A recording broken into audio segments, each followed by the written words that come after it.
guess my natural next question is, I've had a look at your profile and I see your profile is very heavy in operations and side-by-side account management. Well, my foray into insurance was kind of an accident, to be honest. So when I was graduating from University of Toronto, I attended a job fair downtown.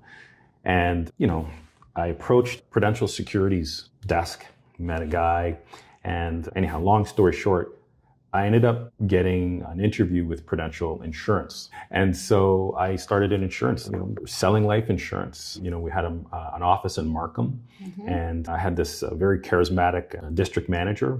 And he would drop me and my counterpart in, a residential area in Markham. He'd look at his watch, he'd pull out a newspaper. The old school way. He'd say, "I'll see you in an hour." And literally I had my little cue cards and things like that. I'd walk the street and knock on doors. And, people are having dinner and they open the door and they're all skinny and giving them a pitch. Oh, it was crazy. We'd buy a list of new parents. So people who just had a child, would call them up because there's a life need. So I started in insurance, and I met some people while I was at university as well. And they had started a company literally out of a frat house. And I started with them. And at the time it was called Hygeia Travel Health. And then we changed it to Hygeia Corporation. So I was an equity partner in that business. And the business was essentially, we negotiated discounts for out-of-country claims. And so at the time, what was happening in Ontario, they kind of stopped paying for out-of-country claims the full amount that they would pay, right?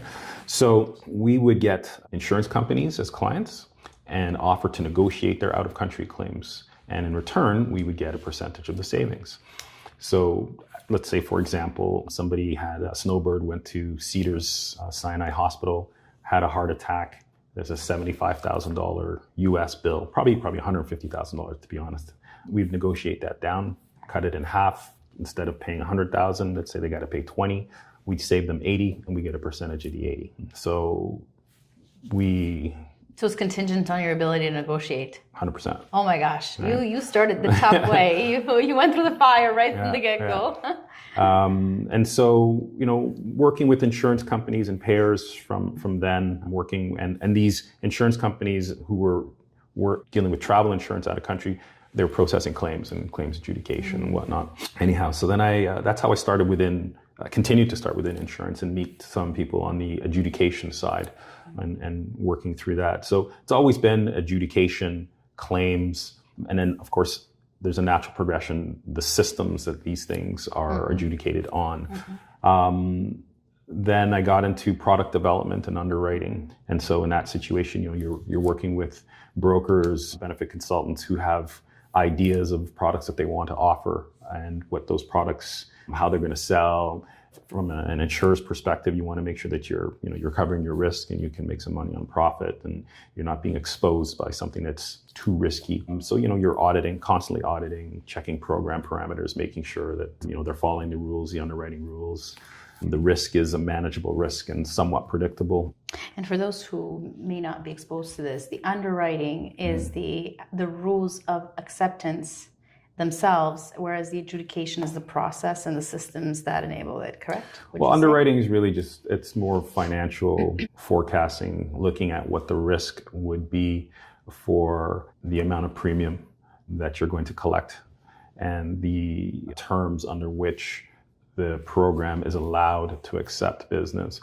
In terms of adjudication, it's okay, is this an eligible claim? Yes, no. And then if it's an eligible claim, let's pay it. And so those are the rules that determine eligibility. It's easier almost to say what's not eligible than what is eligible sometimes, right? So, when we write the program and the policy based on the risk. So that's kind of the world that I've come up in. I've had some really good mentors along the way who, gave me opportunities, opened up doors. I got invited to meetings that I probably shouldn't have been at an earlier part of my career, but you learn and you listen and you just see how people move and you understand the types of questions to ask and listen to and the problems to solve for. What are people really looking for in a solution? If it's an insurance solution, what really is something that's attractive to a consumer, but also makes sense? Innovation within insurance has typically been slow because, you have to make money. But at the same time, you don't innovate for no reason. Yes.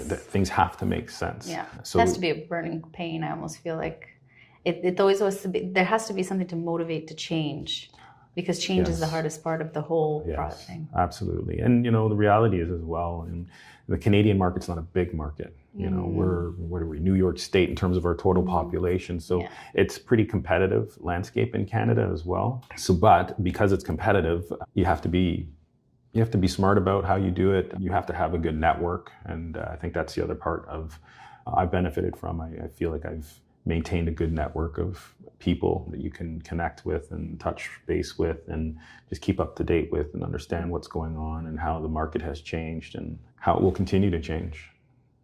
Yeah, it's nothing like the Power Network. I've learned that myself. And you think that maybe your ability to think creatively or be innovative or your skills or your experience, it means nothing if you don't have a strong network. So that's very important. Yeah, and I think one of the cool things about having a good network, people check you.